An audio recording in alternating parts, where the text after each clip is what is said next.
बेटा good morning students. बेटा कल हमने जो है आपको डिफरेंशियल इक्वेशन के कुछ क्वेश्चन कराए थे, है ना। तो 2-3 क्वेश्चन और कराते हैं, ठीक है।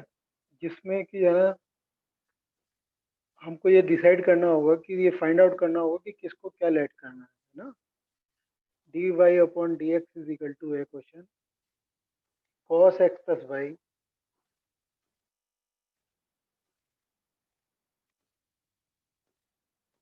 और साइन एक्स प्लस वाई, है ना। ये ऐसा क्वेश्चन हमने एनसीईआरटी में नहीं किया हुआ है। तो इसमें जो टर्म आ रही है आपकी, ये cos x plus y plus sine x plus y, अगर हम इनका वेरिएबल सेपरेट करने की कोशिश करते हैं तो ये नहीं पॉसिबल है, क्योंकि दोनों ही cos के अंदर हमारे एंगल आ रहे हैं, है ना। ये भी साइन के अंदर आ रहा है। तो ऐसे क्वेश्चन में हमें क्या करना होगा कि एक्स प्लस वाई को जो है, ना तो ये होमोजीनियस इक्वेशन है ना। जैसे हमने कुछ क्वेश्चंस में किया था कि एक्स प्लस वाई को हम क्या लेट कर लेते हैं, टी लेट कर लेते हैं, वही हमें काम यहाँ पे करना होगा। टी लेट करते हैं, डिफ्रेंशिएट करेंगे 1 plus d y upon d x is equal to d t upon d x.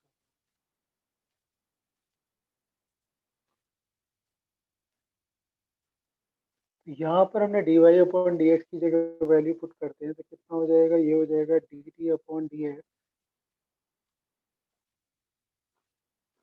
-1, ठीक है, equal to cos t plus sine t. अब ये cos t plus sine t है ना। अब हम इनको अलग अलग करने की कोशिश करते हैं। -1 को तो हम उस साइड ले जाएंगे तो क्या हो जाएगा, डी टी अपॉन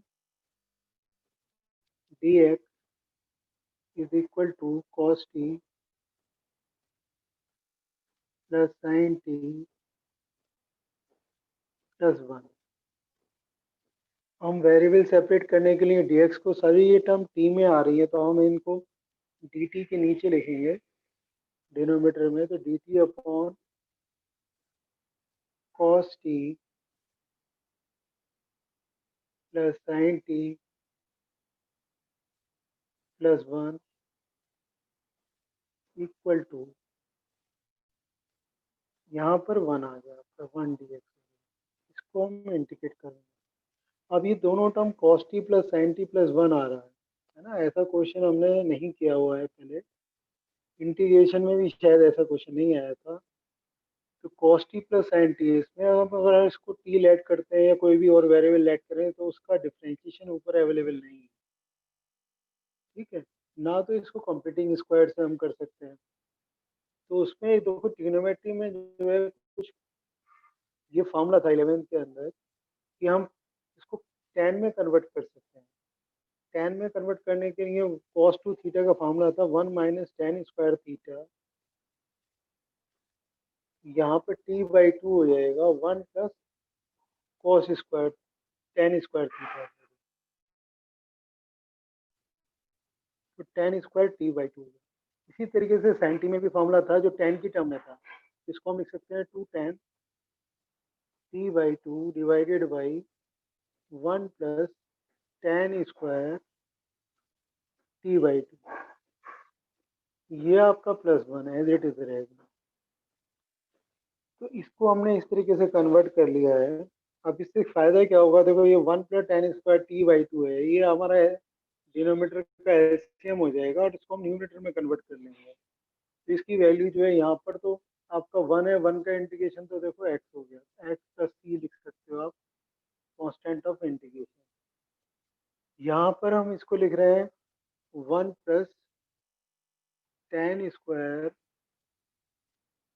t/2, ये तो एलसीएम हो जाएगा, ठीक है। यहाँ पर आया 1 माइनस के tan स्क्वायर t/2 प्लस के 2 tan t/2,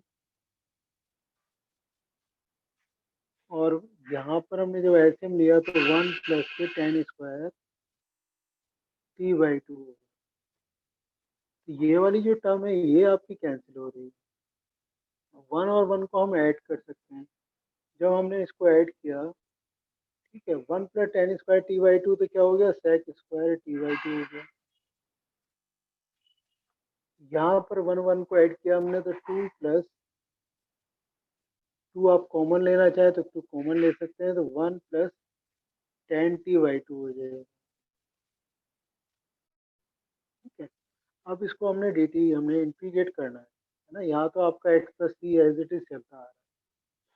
तो अब आप देखो, अब ये इंटीग्रेबल फॉर्म बन जाती है। तो हम इसको अगर हम one plus ten t by two को टी लेट करते हैं तो उसका उसका डिफ्रेंशिएशन ऊपर अवेलेबल हो जाएगा, है ना। तो ये हो जाएगा आपका वन अपॉन टी, इसको हमने टी यू लेट कर लेते हैं, तो वन अपॉन यू, है ना, यानी कि डी यू हो जाएगा और ये आपका एक्स प्लस सी है ना। अब आपका तो इजीली हो गया। हमने one plus ten t by t को यू लेट किया तो उसका डिफ्रेंशिएशन क्या हुआ, sec square t by two, है ना। और इसको हम फिर दोबारा डिफ्रेंशिएट करेंगे one upon two, one upon two भी यहाँ पर हमारे पास अवेलेबल है, तो सिर्फ ये वन अपॉन यू की फॉर्म में हो गया।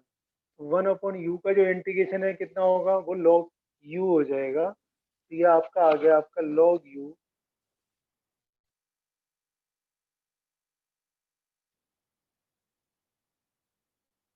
Is equal to x plus c. अब क्योंकि ये लॉग यू था, यू हमने किसको लेट किया था, उसको आपको कन्वर्ट करके लिखना होगा। हमने one plus ten t by two को लेट किया था, है ना, यानी कि log one plus ten t by two is equal to x plus c. अब टी की वैल्यू हम यहाँ से पुट कर सकते हैं x plus y upon two, यानी कि ये हो जाएगा log one plus log one plus tan x plus y upon two is equal to x plus. ठीक है, यहाँ पर बस इतना है, हमारा काम जो है कंप्लीट हो जाता है। ये कांस्टेंट ऑफ इंटीग्रेशन में इसकी वजह से थोड़ा बहुत वेरिएशन हो सकता है, तो उसकी वैल्यू निकालने के लिए कोई कंडीशन नहीं दी हुई है तो आप इसको ऐसे ही छोड़ सकते हैं, है ना। तो वो यहाँ तो हमें इजीली पता चल रहा था इस क्वेश्चन के अंदर कि वेरिएबल देखो ना तो सेपरेट हो सकते हैं ना ये होमोजीनियस इक्वेशन है।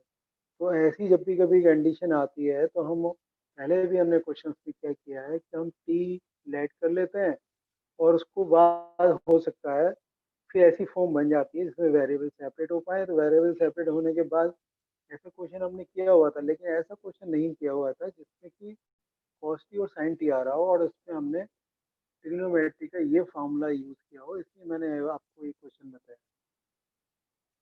ठीक है, और देखते हैं और कोई नया क्वेश्चन। देखो एक क्वेश्चन ये है, find the equation of curve passing through the origin. Question में आपको जनरल आइडिया लिख रहा हूँ, कोई इक्वेशन फाइंड आउट करनी है जो ओरिजिन से पास हो रहा है ना। Find the equation of A curve passing through the origin if the slope of the tangent to the curve at any point x y is equal to the square the difference of the abscissa and ordinate। यानी कि slope जो given है ना, slope जो given है वो given है आपका, स्लोप का मतलब d y upon d x square of difference of abscissa and ordinate. तो ये क्वेश्चन गिवन है, ये जो पास हो रहा है जीरो जीरो से पास हो रहा है ना। तो इससे हम कांस्टेंट ऑफ इंटीग्रेशन यानी कि सी की वैल्यू हम फाइंड आउट कर सकते हैं, इसमें ये पॉजिटिव चीज़ है। ठीक है, तो सी हमारे लिए अननोन नहीं रह पाएगा। और दूसरी चीज़ ये कि देखो ये एक्स माइनस वाई फिर आ रहा है, तो इसमें भी हम वेरिएबल को सेपरेट अगर हम इसका स्क्वायर करते भी हैं तो x square plus y square minus two x y आ जाएगा। ठीक है, होमोजीनियस इक्वेशन बन जाएगी। ठीक है, तो इससे बेहतर ये होगा कि हम एक्स प्लस वाई को अगर हम टी लेट कर लें, ठीक है, तो उससे वेरिएबल सेपरेट इजीली हो जाएंगे।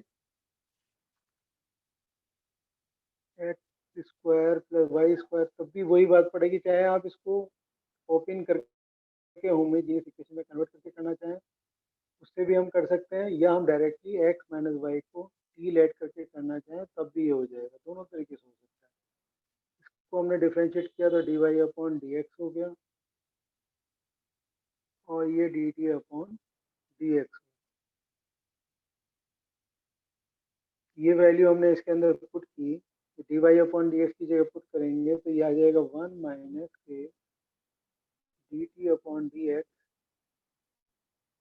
Equal to t square. T square को इधर ले आए या उसको उधर शिफ्ट कर लें, एक ही बात है, minus k d t upon d x equal to t square minus k 1, यानी माइनस से मल्टीप्लाई करते हैं तो d t upon d x हो जाएगा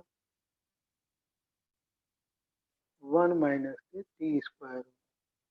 अब आप इसको वेरिएबल सेपरेट करने के लिए इसको डी टी अपॉन 1 माइनस के टी स्क्वायर लिख सकते हैं, इसको लिख सकते हैं आप डी एक्स इस साइड।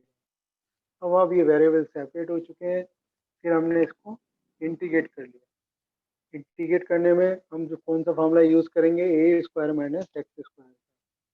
वो फार्मूला क्या होता है, 1/2a, ए कितना है 1 है, लॉग 1 प्लस एक्स यानी कि 1 plus t divided by 1 minus t equal to x plus t हो गया। ठीक है, टी की वैल्यू आप एक्स प्लस वाई पुट करना चाहें तो एक्स प्लस वाई पुट कर लीजिए पहले, तो 1 प्लस एक्स प्लस वाई हो जाएगा। यहाँ पर कितना हो गया, 1 माइनस एक्स माइनस वाई हो गया इक्वल टू एक्स प्लस। अब इन्होंने बोला है कि it is passing through the point origin that is 0 0, तो एक्स की जगह अगर हम 0 पुट करते हैं तो वाई की वैल्यू भी 0 हो जाएगी, लॉग 1 कितना हो जाएगा, 0 हो जाएगा, यानी कि सी की वैल्यू कितनी हो जाएगी, 0 हो जाएगी। तो ये खत्म हो जाएगा, बस ये आपका आंसर। इसमें जो क्वेश्चन में दिया हुआ था इस तरह के क्वेश्चन हमने किए हुए हैं डिफरेंशियल इक्वेशन में। ठीक है, एब्सिस्सा और ऑर्डिनेट का डिफरेंस का स्क्वायर शायद नहीं था, इसलिए मैंने ये बताया, और इसमें हमने इसको टीलेट किया। नहीं भी करते तो ये होमोजीनियस इक्वेशन थी, इसको आप तब भी आपको वही प्रोसेस करना पड़ता है, उसमें कोई ज़्यादा डिफरेंस नहीं था। ठीक है,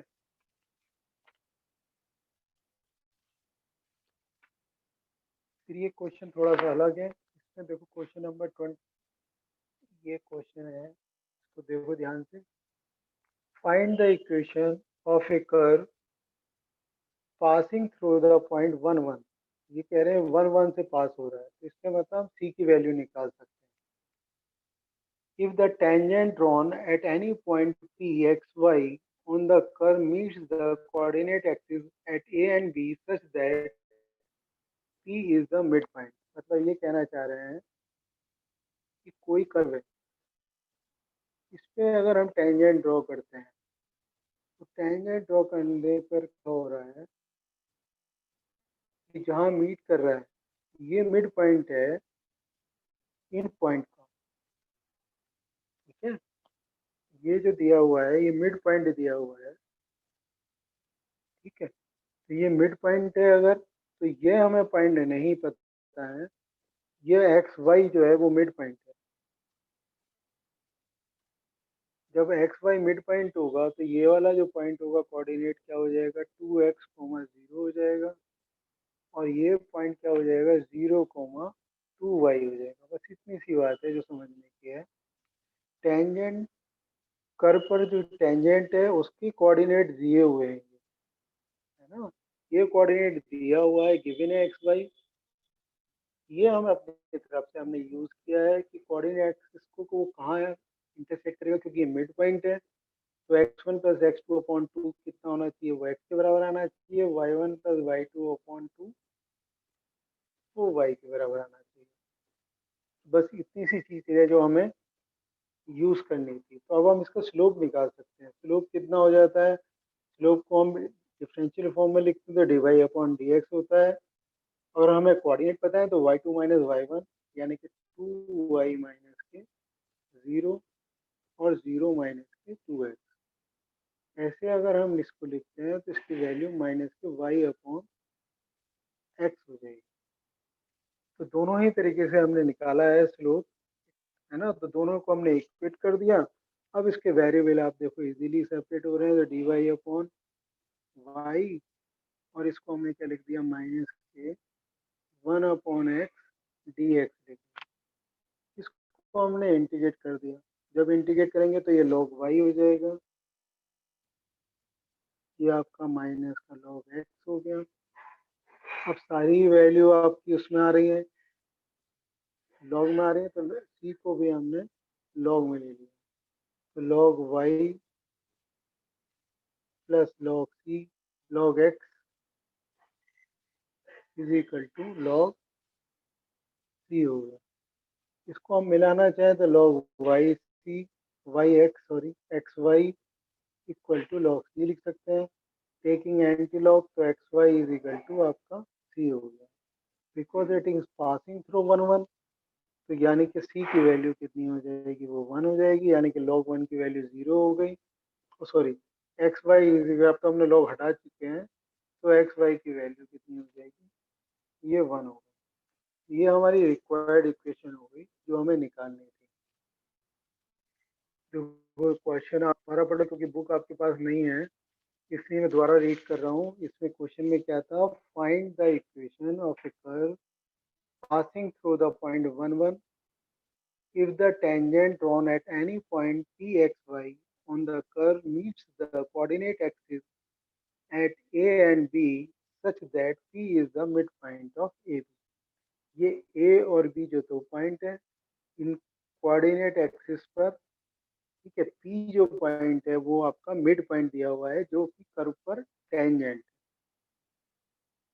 ठीक है, क्योंकि कर्व पे टेंजेंट था, क्योंकि ये मिड पॉइंट था, तो मिड पॉइंट होने के लिए इससे हमें इसके कोऑर्डिनेट पता चल गए। जब कोऑर्डिनेट पता चल जाते हैं तो हम स्लोप निकाल सकते हैं y2 minus y one upon x2 minus x1 वाली फॉर्म में, वो हमने इसका यूज करके इसके हमने निकाला। फिर देखो एक क्वेश्चन और बताते हैं डिफरेंशियल इक्वेशन का ही, उसके बाद फिर वेक्टर के बताएंगे। क्या है क्वेश्चन, सॉल्व करना है आपको इक्वेशन को, x dy upon dx equal to y log y minus के log x प्लस के 1, ये क्वेश्चन है। तो ये क्वेश्चन कोई ऐसा क्वेश्चन नहीं है जो आप नहीं कर सको, मैं समझता हूँ।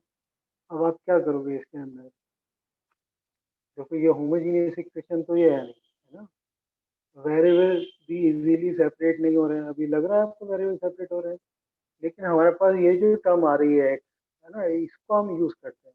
पहले x से हम डिवाई अपॉन डी एक्स में कन्वर्ट करने के लिए डिवाइड कर लेते हैं, तो ये हो जाएगा आपका d y upon d x is equal to y upon x, ठीक है, और ये हो जाएगा आपका, इससे हमने डिवाइड किया, इसको लिख सकते हैं लॉग, ये माइनस का एक्स है ना, इसको वाई अपॉन एक्स लिख सकते हैं। ये 1 है, 1 में तो हम कुछ नहीं कर सकते, 1 को आप ऐसे लिख, है ना। अब आप देखो, अब आपको लग रहा है कुछ इसके अंदर हमें क्या लेट करना चाहिए, देखो होमोजीनियस इक्वेशन, ठीक है, क्योंकि ये वाई अपॉन एक्स है ना, इसकी डिग्री भी 1 हो गई, इसकी डिग्री भी 1 हो गई, और इसकी डिग्री भी 1 हो गई, क्यों, क्योंकि वाई अपॉन एक्स इससे भी मल्टीप्लाई करना। अब ये होमोजीनियस इक्वेशन लगने लगी है, तो आप y इज इक्वल टू क्या लेट कर सकते हो, वी एक्स लेट कर सकते हो। y इज इक्वल टू हमने वी एक्स लेट किया, तो d y upon d x is equal to हो जाएगा, ये v हो गया, ठीक है, x d v upon d x, d y upon d x की जगह हमने पुट कर लिया v plus x d v upon d x, y upon x की जगह तो v आ गया, यहाँ पर भी v आ गया प्लस 1। अब हमने क्या किया, x d v upon d x और ये जो v है ना, ये v से वाला 1 कैंसिल हो जाएगा, यानी कि v log v अगर आप मल्टीप्लाई करते हैं तो v हो जाएगा माइनस का v, ये हमने उधर शिफ्ट कर लिया, v से v कैंसिल। अब हम अलग कर सकते हैं, सेपरेट कर सकते हैं टर्म को, तो डी वी अपॉन कितना हो गया, v log v equal to d x upon x. अब ये आपकी इंटीग्रल फॉर्म हो गई। log v को अगर हम t लैग करते हैं तो उसका डिफ्रेंशिएशन 1 अपॉन v अवेलेबल है, ठीक है। तो 1 अपॉन टी यानी कि log of log v is equal to log x plus log c लिख सकते हैं। तो यानी कि सब तरफ पे अगर हम एंटी लॉग ले लेते हैं तो क्या हो जाएगा, log v हो जाएगा, ठीक है। ये आपका एक्स सी हो, ठीक है। तो v की जगह वाई अपॉन एक्स पुट कर दो तो log y upon x is equal to x ही हो। इतना आप छोड़ सकते हैं। अगर आप इसको ई में कन्वर्ट करना चाहो तो e to the power x ही लिख सकते हो, फिर वाई इज इक्वल टू आप x into e to the power x, है ना। तो ये देखो, ये क्वेश्चन इतने मुश्किल तो नहीं है, लेकिन आपसे जब ही होंगे जब आप करने की प्रैक्टिस करो, क्योंकि एकदम आपको आइडिया नहीं लगेगा। अब देखने में तो ये क्वेश्चन जो है ना और लग रहा है, क्योंकि है ना ये होमोजीनियस नहीं लग रहा, क्योंकि ये वन हमारा अलग लग रही है टर्म। लेकिन जैसे ही हमने इसको एक्स से डिवाइड किया, डिवाइड करने के बाद ये वाई अपॉन एक्स का हमने क्योंकि इससे भी मल्टीप्लाई करनी है, फिर ये होमोजीनियस लगने लगा। फिर हमने y is equal to v x put किया, फिर इसको हमने इजीली इंटीग्रेट कर दिया। जो क्वेश्चन हमने किए हुए होते हैं वही है ना हम आराम से कर पाते हैं एग्जाम से। थोड़ा सा भी चेंज होगा तो उसमें फिर टाइम ज़्यादा लगेगा, अगर होता भी है तब भी, अदरवाइज तो होने के चांसेस बहुत कम होते हैं। चलिए बेटा, ये डिफरेंशियल इक्वेशन के मैंने जो क्वेश्चन मेरे को लगे, जो आपको डिफरेंट लगे, जो बताने की जरूरत लगी, वो मैंने आपको बता दिया है। लेकिन क्वेश्चंस की वो लिमिट तो है नहीं। तो मैं अब आपको अब वेक्टर के कुछ क्वेश्चन करा रहा हूँ, ठीक है। वेक्टर के क्वेश्चन देखते हैं। देखो ये क्वेश्चन है वेक्टर में, using vectors find the value of के सच दैट, कोई पॉइंट के है जिसकी वैल्यू फाइंड आउट करनी है। ये कुछ पॉइंट दिए हुए हैं, के माइनस टेन 3 और 1 माइनस 1 3 3 5 और 3 आर कोलिनियर। ये जो 3 पॉइंट है आपके, ये कोलिनियर दिए हुए हैं। अगर ये कोलिनियर है तो आपको के की वैल्यू फाइंड आउट करनी है। तो कोलिनियर में हम जो अब तक करते आ रहे हैं, एक तो ये हो सकता है, हमने जो है 11 में भी किए थे ऐसे क्वेश्चन। तो आपको ये याद होगा कि कोलिनियर है तो दो डिस्टेंसेस का सम किसी डिस्टेंस के बराबर आ जाता है, या फिर ऐसा हो सकता है आप सेक्शन फार्मूले का यूज करके भी आप कर सकते हैं।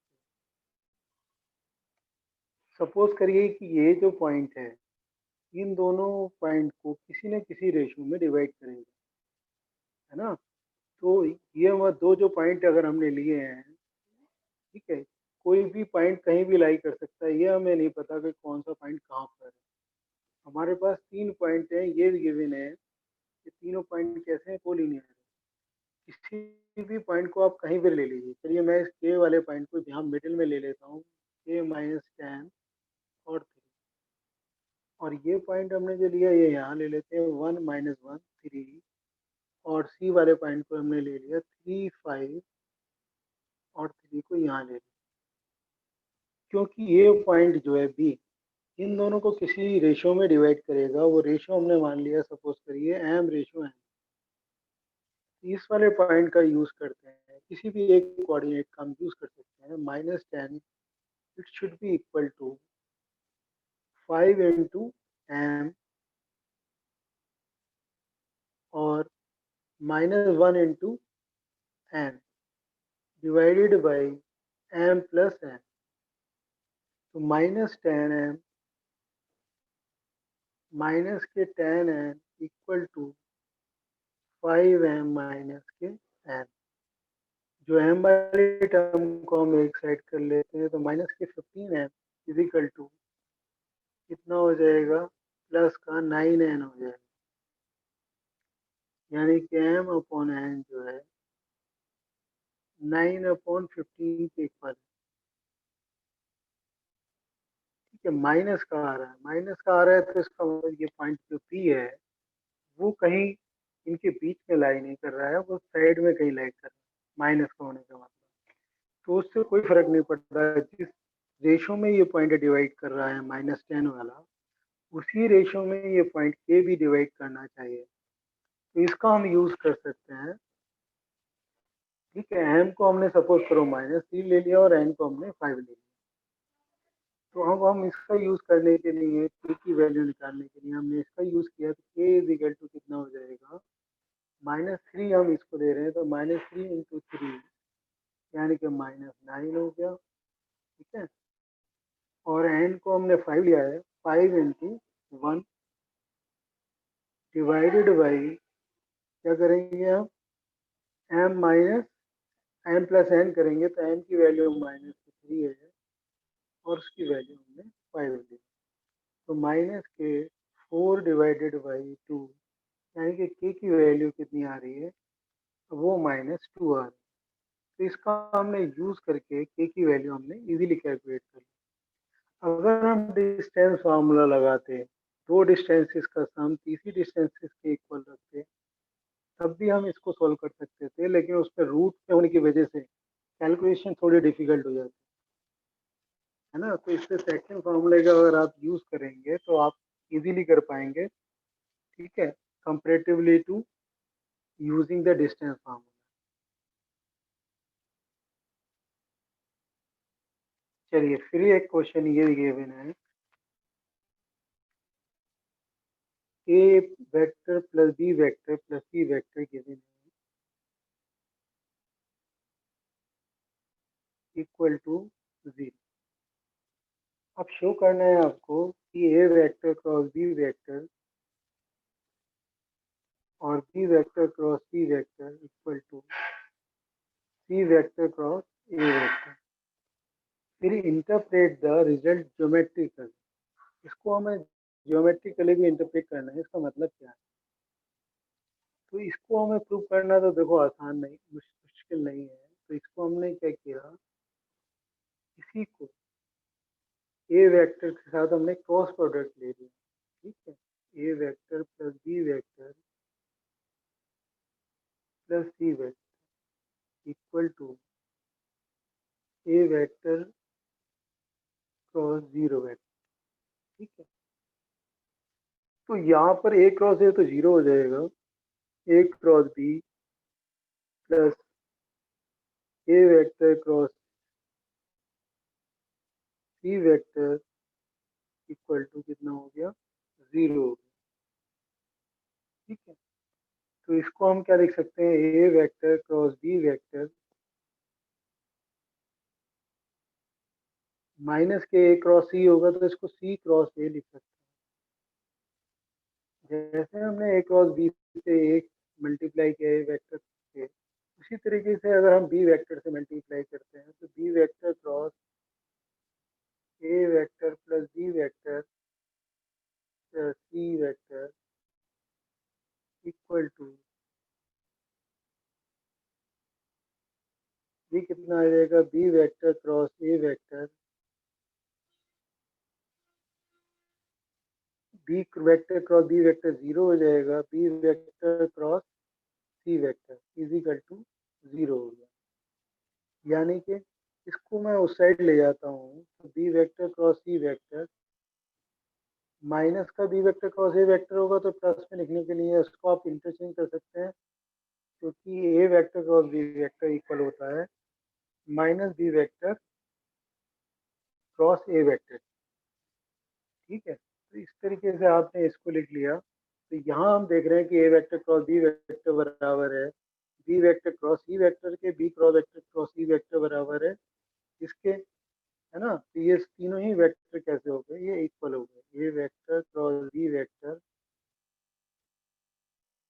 बी वेक्टर क्रॉस सी वेक्टर, सी वेक्टर क्रॉस ए vector.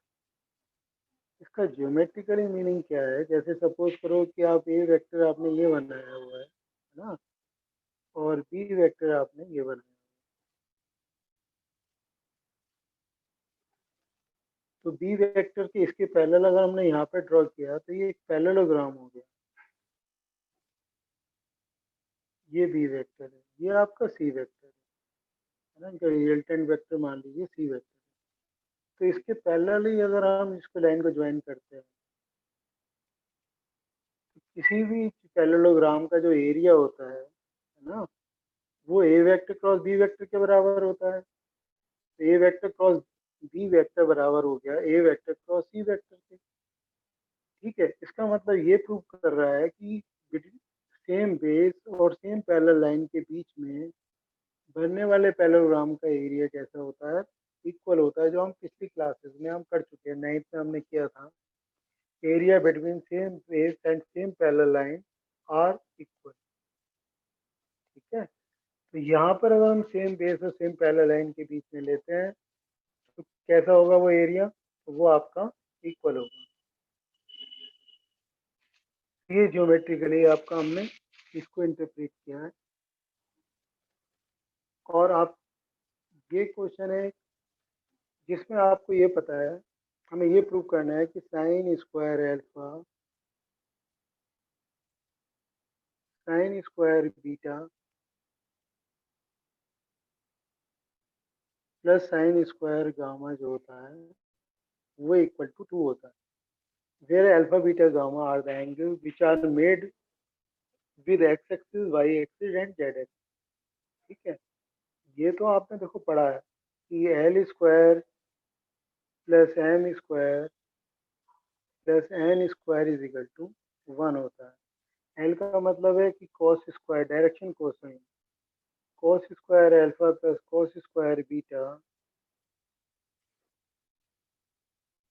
Plus cos square gamma, ये इक्वल होते हैं 1 के।